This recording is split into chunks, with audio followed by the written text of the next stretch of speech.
네, 사랑하는 성도님들 한 주간 잘 지내셨습니까?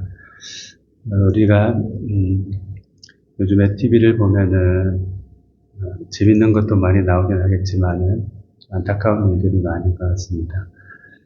여러 나라들에서 분쟁이 일어나고 갈등이 증폭되고 또 갈등이나 미움 이런 것들이 너무나 커져가지고 전쟁으로까지 비화되는 그런 모습을 보고 있습니다. 가장 근래에 일어난 전쟁이 어디죠? 이스라엘과 이란 두 나라 간의 전쟁이죠. 서로 로켓을 쏘고 많은 사람들이 다치기만 하나요? 죽게 되고 그런 과정 속에서 서로 미워하고 원망하게 되고 원수를 갚아야 된다. 이렇게 생각하면서 정말 큰 벽이 사람들 사이에 생겨나게 되었습니다. 되갚아 줘야 된다. 복수해야 된다. 이렇게 생각하는 분들이 많이 생겨나게 된 거죠. 미움이 가득 찬 그런 염려가 또 많이 증가하는 그런 세상의 분위기가 되었습니다. 그런데 또 그런 전쟁의 틈바구니 속에서 물론 그걸 해결해 주기 위해서 노력하는 본이나 나라들도 있지만 은근히 그런 국제적인 정세를 틈타서 자기의 유익을 구하는 그런 개인이나 집단들도 또 있는 것 같아서 너무나 좀 안타깝습니다. 이런 것들이 좀 잘 해결되고 모두가 다 서로 사랑하고 평화롭게 살아가는 그런 세상이 빨리 도래했으면 좋겠습니다. 멀리 말할 것도 없죠. 우리나라 대한민국 안에서도 갈등이 참 많잖아요. 정권이 바뀌면서도 서로 간에 오해라든지 미움이 많고 그래서 죽여야 우리가 산다 이런 생각들이 우리나라건 또 다른 나라이건 세상에 좀 팽배해 있는 것 같습니다. 예수님이 사셨던 활동하던 그 시대에도 평안한 시대는 아니었죠. 왜냐하면은 로마라는 거대 제국에 의해서 이스라엘이 점령을 당하게 되었고 피지배 국가에서 살아가셨던 예수님이셨고 유대인들이었기 때문에 안전하고 편안하고 꼭 그렇지는 않았을 겁니다. 불만도 있고 나라를 되찾아야 된다. 폭력혁명을 일으키려고 하는 그런 사람들도 있었고 과거나 지금이나 그런 어떤 갈등의 양상은 항상 있어 왔던 것 같습니다.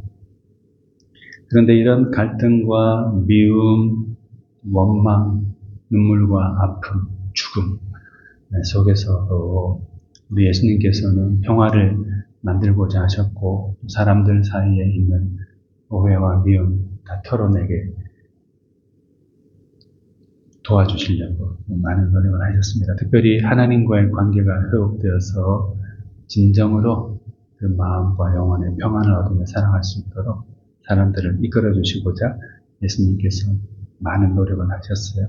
예수님의 삶과 사역 전체가 다 그런 거죠. 분쟁이 없어지고 평화가 정착되고 미움이 사랑으로 변화되고 죽어가는 사람이 살아나고 이런 것들을 위해서 예수님이 살아가셨고 또 많은 일들을 하셨습니다. 우리가 이미 교회 생활, 신앙생활 좀 하신 분들이라면 예수님께서 어떻게 살아가셨는지 무슨 말씀을 하셨었는지 이런 것들을 많이 듣고 잘 아실 것입니다. 그렇지만은 다시 한번 확인한다, 점검한다 하는 의미에서 우리 예수님은 어떻게 사셨고 어떤 일들을 해 가셨었는가 이런 것들을 다시 한번 회상하고 우리 마음에 다시 심어 보고자 합니다. 예수님은 그 공생의 기간 그 전에도 그렇게 사셨겠지만 공생의 기간만 보더라도 두드러진 것들이 있습니다. 예수님은 많은 사람들을 찾아 나가셨죠. 그런데 예수님은 특별히 사람들도 많이 만나기를 원하셨지만은 하나님 아버지를 만나는 일에 많은 시간을 보내시고 관심을 가지고 계셨어요. 여러 가지로 표현할 수 있겠지만은 예를 들면 하나님의 성전 이런 것을 한번 상징해서 말해볼 수 있겠는데요. 예수님은 하나님의 전에 나아가서 예배하는 일에 굉장히 중점을 두시면서 살아가셨어요. 예배하는 삶, 하나님을 가까이 하는 삶. 하나님을 가까이 하고 예배한다는 것이 무슨 의미입니까? 내 삶 가운데 하나님이 와주셔서, 아버지께서 와주셔서 저를 인도해 주시고 저를 이끌어 주시기를 바랍니다. 세상 가운데서 상한 나의 마음이 하나님 아버지 안에서 회복되기를 원합니다. 많은 말들 가운데서도 하나님의 말씀을 듣기를 원합니다. 이런 어떤 내적 고백이 예배라는 형식 속에 다 포함되어 있는 거 아니겠어요? 그냥 뭐 가서 절하고 찬송하고 거기서 그치는 건 아니잖아요. 마음의 간절함으로 하나님을 찾아가는 거죠. 아버지를 찾아가는 거죠. 그래서 예수님은 성전에 머물기를 좋아하셨어요. 갈 수 있는 곳은 많아요. 어디를 가든지 그건 내 자유잖아요. 내 시간, 내 힘, 또는 내 돈을 가지고 내가 가고 싶은 곳에 가는데 누가 뭐라고 하겠어요. 가야 될 곳, 가고 싶은 곳은 많이 있지만 그 가운데서도 우리 예수님은 하나님의 전, 하나님 아버지의 전, 아버지의 집, 그것을 사모하면서 그곳을 찾아가기를 즐겨 하셨습니다. 금묵자흑, 근주자적이라는 성말이 있죠. 먹을 가까이 하는 사람은 검어지고 붉은 것을 가까이 하는 사람은 붉게 된다. 이런 말입니다. 무엇을 가까이 하느냐에 따라서 그 사람의 외면도 내면도 닮아갈 수 있다는 거죠. 매일같이 싸움하는 사람들을 찾아가서 그걸 보면서 어떻게 싸우면 잘 싸울 수 있을까? 저 때는 이렇게 방어를 하고 저 때는 이렇게 공격을 해야 되겠구나. 이런 것만 즐겨 찾아서 보고 한다면은 그 사람의 인성이라든지 삶의 목표라든지 이런 것이 건전하게 잘 설 수 있겠습니까? 그렇지 않을 것입니다. 붉은 것을 가까이 하면 붉게 되고 검은 것을 가까이 하면 검게 된다. 예배를 통해서 하나님을 가까이 하는 사람은 검붉은 사람이 아니라 맑고 진실한 사람이 되는 거죠. 하나님의 성품을 담는 그런 사람이 되는 거죠.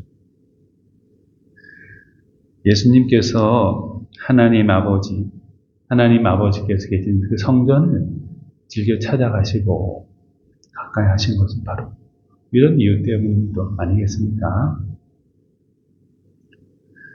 많은 것들 가운데서 하나님 아버지를 택하고 선택하고 많은 것들 가운데서 하나님 아버지께 집중하면서 살고자 했던 그 예수님이셨기 때문에 예수님의 그 삶은 아름답게 성장할 수 있었고 성숙할 수 있었고 많은 사람들이 기여할 수 있는 위대한 메시아가 되실 수 있었겠죠. 물론 본래적으로 태생적으로 예수님은 메시아이시고 그런 성품과 능력과 지혜를 다 가지고 계시지만 성전에서 하나님을 바라보면서 아버지를 바라보면서 그분께 집중했기 때문에 예수님은 사역의 목표, 인생의 목표를 잃어버리지 않고 곁길로 가지 않고 당신께 주어진 메시아로서의 길을 올곧이 잘 걸어가실 수 있었을 것입니다. 우리는 하나님의 성전, 하나님께 나와서 경배드리고 예배드리는 장소와 시간들 이런 것들을 얼마나 귀중하게 생각하고 구별하고 있는지 한번 곰곰이 생각해 보아야 될 것 같습니다. 물론 제가 이렇게 말씀드리는 게 말이 안 된다 이렇게 생각할 수도 있는데 많은 교회들이 있잖아요. 물론 그게 이제 맞는 말이긴 한데 근데 많은 교회들이 있잖아요. 그런데 그 모든 교회들에는 하나님이 계시거든요. 그리고 하나님이 우리를 향해서 찾아오시는 장소가 바로 교회예요. 그러면 어느 교회든지 다 귀하죠. 그 교회 속에서 하나님을 찾고자 하는 그 마음들이 더 깊어지고 또 깊어지고 깊어지고 그러다 보면은 내가 교회가 되고 교회가 내가 되고 뗄래야 뗄 수 없는 관계 속에서 더욱더 친밀한 그런 정서가 생기고 관계가 형성되겠죠. 하나님의 성전, 교회를 사모하셨던 우리 예수님, 그 예수님의 하나님 아버지 계신 그 전을 사모하는 마음이 예수님이 메시아로 살아가는데 큰 기둥이 되고 뿌리가 되었습니다. 우리도 하나님이 계시는 그 성전, 교회에 대한 애정과 사랑, 거기에 마음을 들이고 집중하고자 하는 뜻, 그것을 굳게 새기면서 살아가도록 해야 되겠습니다. 그러다 보면은 금묵자욱, 근주자욱이라는 말처럼 하나님 아버지의 성품을 닮아가게 되겠죠. 그리고 예수님께서는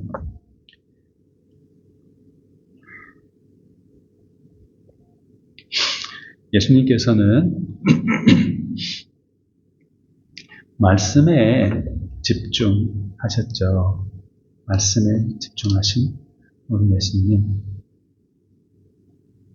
예수님께서 많은 사람들 앞에서 설교도 하시고 가르침을 많이 하셨는데 그것이 몽땅 예수님이 그냥 그 자리에 즉석에서 지어낸 이야기들일까요? 그렇지 않을 겁니다. 또 그렇지 않아요. 예수님의 삶 속에서 집중하고 가까이하고 내면화시키셨던 그 하나님 아버지의 말씀을 다른 사람들에게 설명해 주신 것이죠. 오해하고 있는 말씀들을 잘 이해할 수 있도록 도와주시고 또 그 말씀 속에 있는 깊은 하나님의 사랑, 또 하나님의 아픈 부름의 음성들을 예수님께서 들려주신 것이죠. 예수님 당신 안에 삶과 사역 속에 하나님 아버지의 말씀이 깊이 뿌리내려 있으셨기 때문에 물론 예수님 자체 로고스 말씀이시지만 하나님 아버지의 말씀이 그 주님 안에 깊이 내면화되어 있으셨기 때문에 사람들에게 하나님 아버지의 그 뜻과 마음 그것을 잘 전달하실 수가 있었겠죠.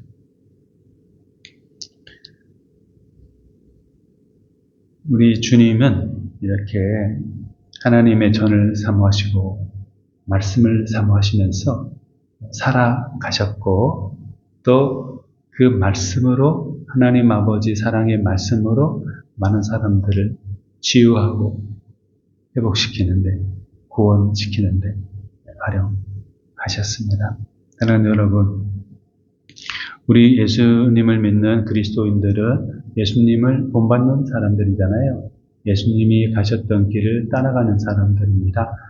그런 의미에서 보자면은 교회를 사랑하고 하나님의 말씀을 사모하는 것, 그것이 우리의 중요한 신앙의 과제가 되어야 될 것입니다. 이스나만한 성경책, 거추장스러운 성경책, 이 되어버린다면은 우리는 예수님을, 하나님을 제대로 잘 믿고 있는 사람이라고 할 수 없어요. 그죠?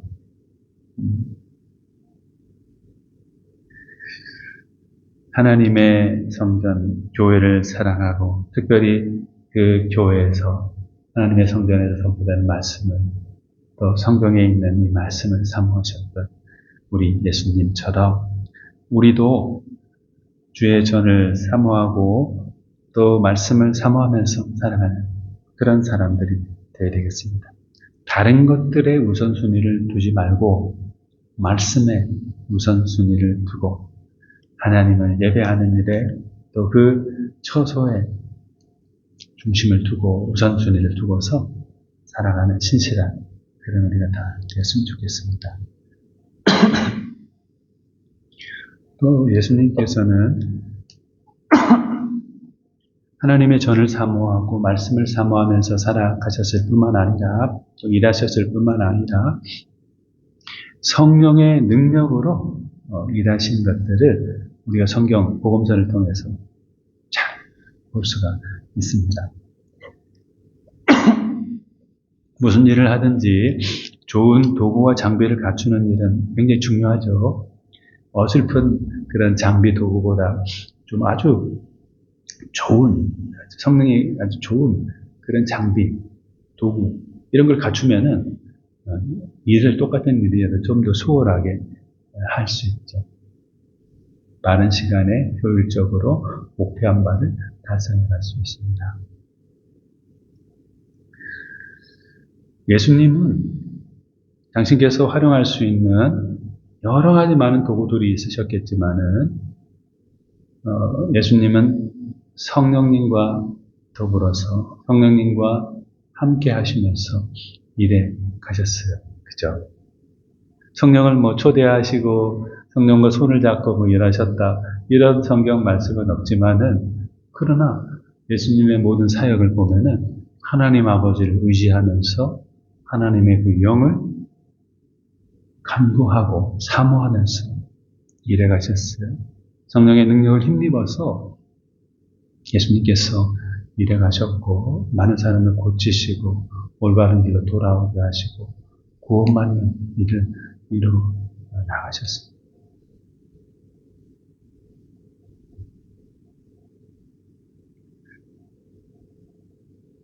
예수님께서 나사렛 회당에서 이런 말씀을 하셨는데 누가복음 4장에 있는 말씀인데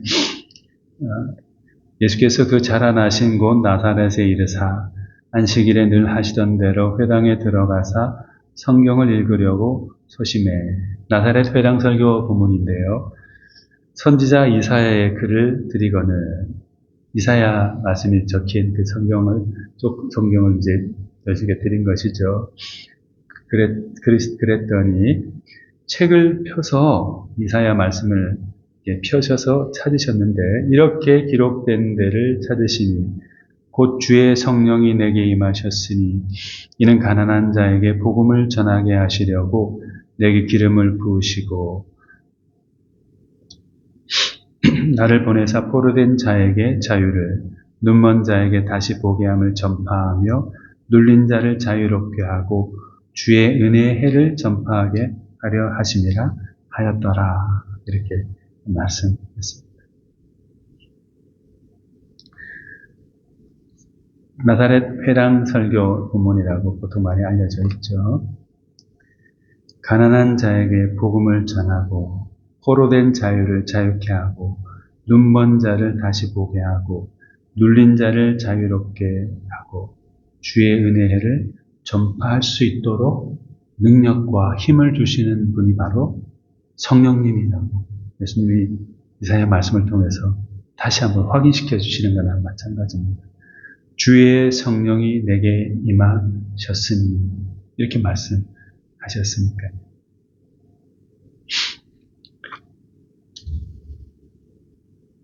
누가복음 4장 1절에서 2절 앞부분에도 예수님께서 시험 받으시는 이야기가 실려 있는데 거기에 이렇게 기록되어 있습니다.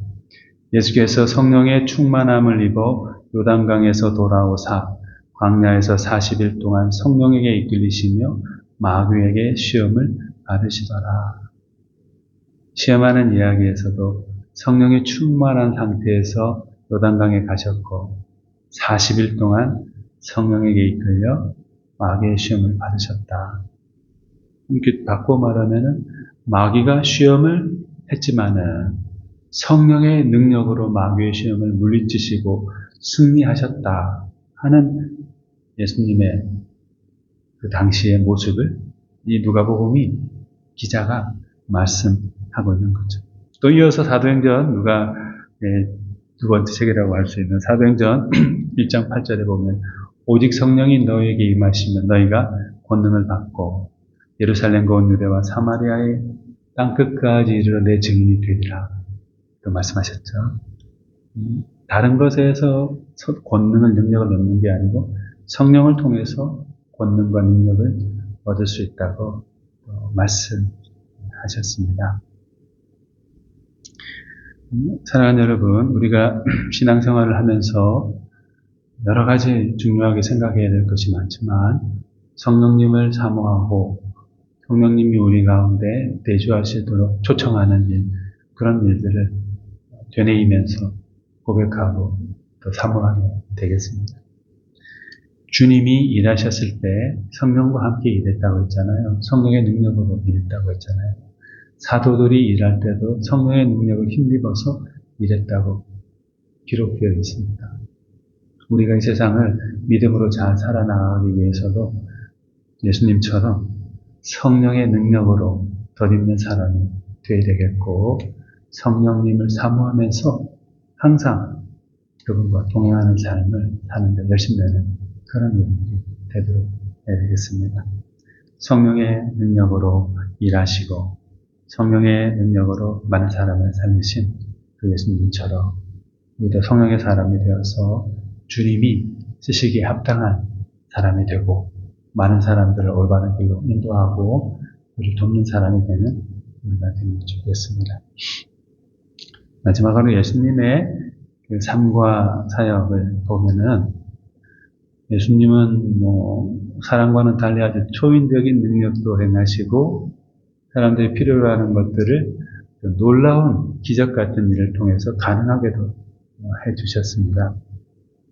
그런데 기적 같은 일, 놀라운 일들, 그런 일들이 많지만 그런 일들과 함께 뺄래야 뺄 수 없는 것이 예수님은 살아가시고 일하시는 동안에 사람들이 정말로 필요로 하는 것들을 채워주고 공급해 주시기 위해서 많은 노력을 하셨어요. 그게 비단 물질에 국한되는 것이 아니고 사람들이 필요로 하는 위로, 사람들이 잃어버린 소망, 또 사람들이 찾아야 될 자긍심, 자신감, 꿈, 이런 것들, 그런 것들을 다 회복할 수 있도록 해주셨어요. 슬퍼하는 사람들을 위로해 주시고 낭망한 사람들에게 용기를 불어넣어 주시고 그 사람들이 당시에 필요로 했던 모든 것들을 채워주셨던 분이 바로 예수님이셨고 예수님의 삶과 사역은 그런 내용으로 사건들로 만남들로 가득가득 채워져 있었습니다. 그래서 이사야 61장 1절 이하 말씀을 인용한 본문 18절, 19절 말씀이 있는데 그곳에 이렇게 되어 있죠. 주의 성령이 내게 임하셨으니 이는 가난한 자에게 복음을 전하게 하시려고 내게 기름을 부으시고 나를 보내사 포로된 자에게 자유를 눈먼 자에게 다시 보게 함을 전파하며 눌린 자를 자유롭게 하고 주의 은혜의 해를 전파하게 하려 하심이라. 엉뚱한 질문이지만 예수님 보고 예수님께 어떤 사람이 만약에 당신 왜 사시오? 무슨 일을 하면서 사는 거요? 도대체 이렇게 묻는다면은 예수님이 이 말씀을 하실 것 같아요.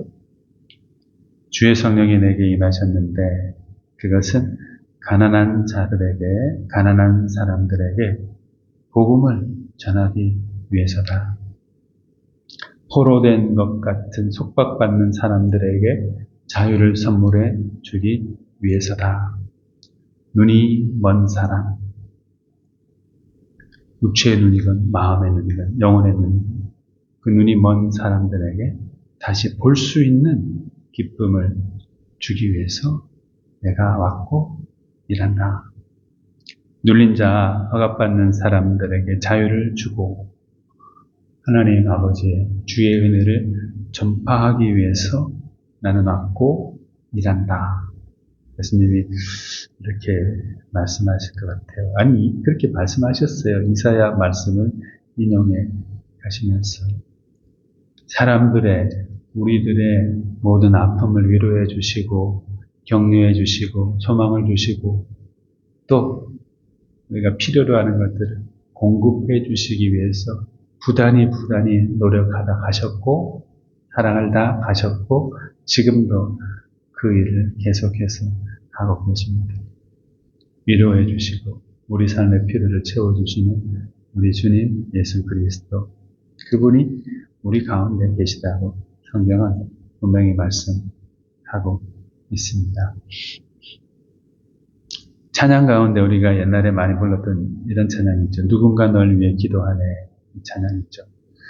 당신이 지쳐서 기도할 수 없고 눈물이 빗물처럼 흘러내릴 때 주님은 아시네. 당신의 약함을 사랑으로 돌봐주시네.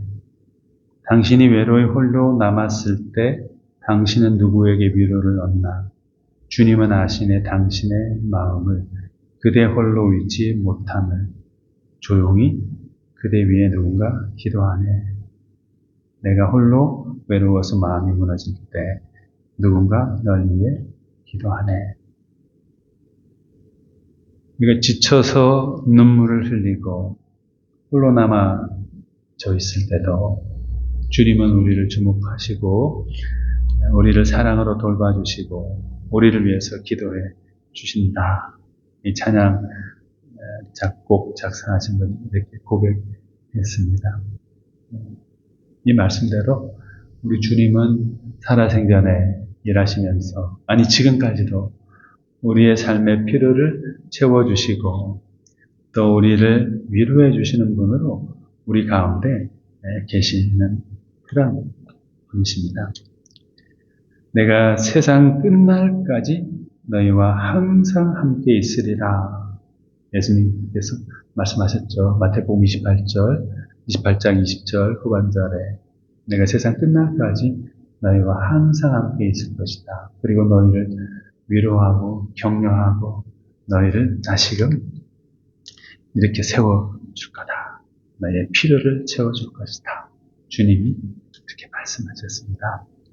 세상 끝날까지 우리와 항상 함께 머물러 주신다고 하셨던 그 예수님이 우리 곁에, 우리 안과 밖에 계십니다. 보이지는 않지만 분명히 계십니다.